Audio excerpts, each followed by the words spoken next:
ప్రసాద్ గారు మాట్లాడే ఆంధ్రాకి దూరంకి వచ్చారు కాబట్టి సార్ కూడా మాట్లాడే అవకాశం ఇచ్చినందుకు వారు కూడా ఒక 2 ప్రశ్నలు లేవనెత్తిండ్రు, కొన్ని సూచనలు చేసిండ్రు. దాని విషయంలో మా తరఫుకి వెళ్ళి కూడా స్పష్టత ఏంటంటే, అన్నదమ్ముల లెక్క విడిపోయినామని అనుకుంటున్నాం, మేము కూడా అనుకుంటున్నాం. కానీ ఎక్కడో మీకు ఆ ప్రాంతంలో ఉన్నటువంటి కొంతమందికి ఆ భావజాలం ఇంకా ఏంటంటే, మేము ఇంకా ఈ ప్రాంతం మీద ఇంకా ఆధిపత్యం చేయాలన్నటువంటి ఒక ఆలోచన. అందుకే మా నాగేశ్వర్ సార్ను కూడా బూతులు మాట్లాడే స్థాయి దాకా అక్కడ వాళ్ళు పోయిండ్రు. మేమైతే ఇక్కడి నుంచి ఏమేమి ఆగిని ఈవెన్ తెలంగాణలో భీకర పోరాటం జరుపుకుంటా కూడా ఇక్కడ ఆత్మహత్యలు జరుగుతున్న సమయంలో కూడా ఎవరం కనీసం ఆంధ్రుల మీద దాడి చేయలేదు, తెలంగాణను వ్యతిరేకిస్తున్న మీద కూడా దాడి చేయలేదు. ఇక్కడ ప్రాణాలు ఇక్కడ ప్రాణాలు తీసుకున్నారు, మీకు వినవర్తలేదు అని చెప్పి ఢిల్లీ గారికి పోయి ఆదిరెడ్డి పోయి ఆత్మహత్య చేసుకున్నారు. కానీ ఎవరిని దాడులు చేయలేదు, ఎవరిని బూతు మాటలు కూడా తిట్టలేదు. కానీ ఏం సంస్కారమో ఏందో తెలియదు, కొంతమంది అక్కడ ఉన్నటువంటి వాళ్ళు మాత్రం అమ్మనా బూతులు తిడుతున్నారు. ఇది వాస్తవము. చూడండి, మొత్తం సోషల్ మీడియా మొత్తం తీసి చూస్తే మీకు తెలుస్తుంది. మీరు దయచేసి మీ ప్రాంతంకి పోయిన తర్వాత చెప్పండి, వాళ్ళకి చెప్పండి, సంస్కారంగా మాట్లాడండి, భాష తెలిసిన వాళ్ళ లెక్క మాట్లాడండి. ఈ పంచాయతీ ఇట్లా చేస్తారు కాబట్టి సినిమాలల్లా గుండాలకు, విలన్లకు, రేపిస్టులకు తెలంగాణ భాష పెట్టింది కాబట్టినే, మా సంస్కృతి మీద దాడి చేశారు కాబట్టినే ఇక్కడ ఉన్నటువంటి మా మేధావులను, ఇక్కడ మా కళాకారులను, మా సాహితీవేత్తలను ఈ మత్తువాసనను కాపాడేటువంటి ప్రయత్నం చేసిన ప్రతి ఒక్కరిని మీ పాలకులు తొక్కింది కాబట్టి ఇవాళ ఈ పంచాయతీ వచ్చింది. అందుకే ఇవాళ ఎన్టీ రామారావు విగ్రహం మీరు తీసిరు కాబట్టి చెప్తున్నా, పెడుతున్నారు కదా. ఎన్టీ రామారావు విగ్రహం ఇక్కడ పెట్టాల్సిన అవసరం లేదు మైత్రివరంలా, ఇంకా విగ్రహాలు అవసరం లేదు ఈ తెలంగాణలో. మీరు క్లియర్ చేసుకుంటూ పోతే మాకు అవి దిష్టిబొమ్మ లెక్క కనబడతాయి రేపటి నుంచి. ఎందుకంటే మా ప్రాంతంలో మా బిడ్డలు మీరు అవి చూపించి ఇంకా తెలంగాణ వచ్చిన తర్వాత కూడా వాళ్ళే తప్ప తెలంగాణ ఇంకా వేరే గతి లేరు అని చెప్తున్నారు. ఆయన కన్నా ఎక్కువ సినిమాలు నటించిన ఉన్నారు. ఇక్కడ పైడి జయరాజు అద్భుతమైన హీరో, ఇక్కడ కాదు బాంబేలో పోయి వెలిగిండ్రు, ఇక్కడ వీళ్ళ తట్టుకోలేకపోయి అక్కడ పోయి వెలిగిండు. ఆయన గురించి ఎవరు మాట్లాడరు. అటువంటి వాళ్ళ విగ్రహాలు కావాలని చెప్తున్నాం మేము. ఇక్కడ చెన్నై నుంచి సినిమా ఇండస్ట్రీ హైదరాబాద్ షిఫ్ట్ అయ్యేందుకు ప్రధాన కారకుడు భూమి ఇచ్చినటువంటి వ్యక్తి ప్రభాకర్ రెడ్డి గారి విగ్రహం కావాలని చెప్తున్నాం. మా శ్రీనారాయణ రెడ్డి గారి విగ్రహం కావాలని చెప్తున్నాం. ఇప్పుడు ఆల్రెడీ ఉన్నాయి కదా ఎన్టీ రామారావు విగ్రహాలు వచ్చే పాడైనాయి.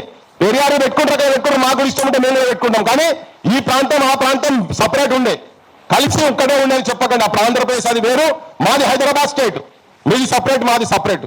తర్వాత కొంతమంది రాజకీయ నాయకులు వాళ్ళ స్వార్థాల గురించి కలిపిండు తెలంగాణ ఇప్పటిదాకా ఏడ్చుకుంటలేనది, ఇప్పుడు కూడా ఏడుస్తున్నది.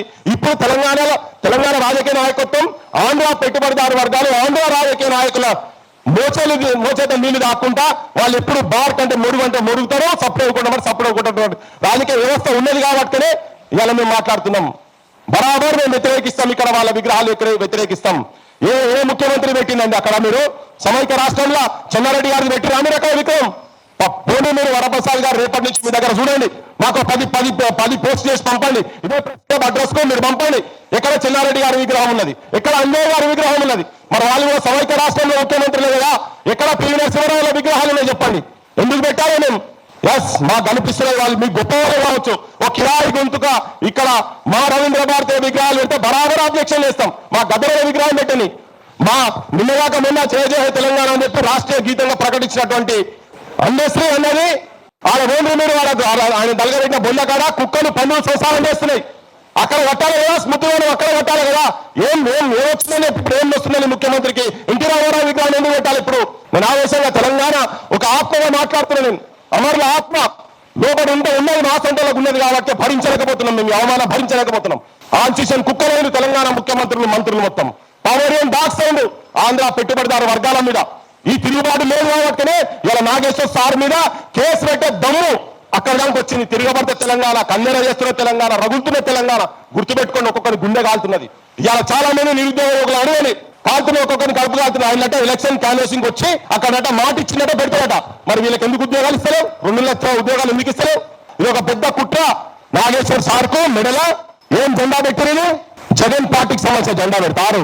ఇది అను సంస్కారం, కుసంస్కారం, చిన్న బుద్ధి మీది. మీరు మనుషులా? ఇదే సర్క్యులేట్ చేస్తారు, మీ పార్టీలో చెప్తారు. సార్కు పార్టీ అంట కడతారా? TDP official page Nara Chandrababu Naidu గారు కర్ణాటక కిరాతక కీచకులు మీరు. ప్లస్ రిలయబుల్ సోర్సెస్ కెళ్ళి వచ్చింది. బరాబర్ ఇన్ఫర్మేషన్ కరెక్టే, మేము చెప్తున్నాం. బరాబర్ కరెక్టే నిలబడ్డాడు. కానీ ఎందుకు ఇది విద్వేషాలు రెచ్చగొట్టేట్టున్నది అని చెప్పని ఎవరెవరు మాట్లాడినా ఏం చేశారో నాకు తెలియదు సార్. కానీ వెంటనే లేదు. తెలంగాణ సమాజం కాదు, మొత్తం దేశంలో ఉన్నటువంటి మేధావులు కావచ్చు, ప్రజల పక్షాన పనిచేసే ప్రతి ఒక్కరు సార్ వెంబడి ఉన్నారు అని చెప్పడానికి క్రాంతి దళ తరఫుకెళ్ళి మేము ఇది పెట్టినాం. మేము బరాబర్ ఇక్కడ ఎన్టీ రామారావు అయినా ఎవరి అయినా వాళ్ళ విగ్రహాలు పెట్టొద్దు. ఇక్కడ కవులే, ఇక్కడ కళాకారులే, ఇక్కడ సినిమా రంగాల్లో ఉన్నటువంటి వాళ్ళే పెట్టాలి. ఇక్కడ ఇంకొక మాట తెలంగాణ ప్రజలకు చెప్పదలుచుకున్నా, ఈ పెద్ద మనుషులు పెద్ద మనం వేసి పూజించాల్సిన అవసరం లేదు. రేవంత్ రెడ్డికి గొప్పోడైతే మనకు అందరు గొప్ప అవసరం లేదు. 610 జీవో ఆయన ముఖ్యమంత్రి ఉన్నప్పుడే దాదాపు 60,000 ఉద్యోగాలు ఇల్లీగల్ గా ఆంధ్రాకెళ్ళి వచ్చి ఇక్కడ జాయిన్ అయిన చెప్పి రిపోర్ట్ వచ్చిన తర్వాత కూడా ఆయన అమలు చేయలే. మరి ఆయన ఎట్లా నమ్ముతాము? ఆయనైతే తెలంగాణ పక్షపాత ఎట్లయితే ఈ ప్రజల పట్ల పేరు ఎక్కడ ఉన్నాయి ఆయనకు?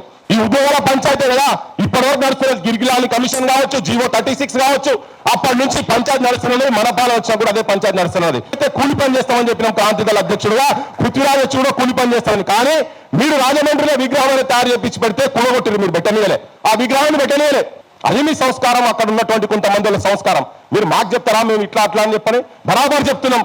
ఈ ప్రాంత అస్తిత్వాన్ని కాపాడే ప్రతి ఒక్కరికి గౌరవిస్తాం, బయటి రాష్ట్రమైనా గౌరవిస్తాం. కానీ మీరు వచ్చి మా మీద పెత్తనం చేసి ఆ విగ్రహాలను ఇంకా తీసుకొచ్చి పెట్టి మా కొత్త జనరేషన్కి ఏం తెలియాలి, జనజీవన్కి ఏం తెలియాలి? ఎన్టీ రామారావు అంటే చాలా గొప్పడని తెలియాలా?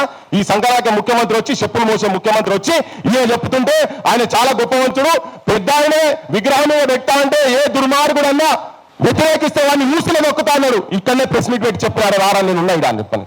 నేను ఉన్నా ఏమని చెప్తావుదా మొత్తం తెలంగాణ సమాజం మొత్తం ఉన్నదని. ఎస్, మాకు మీ ప్రాంత నాయకులతో పంచాయతీ ఉన్నది.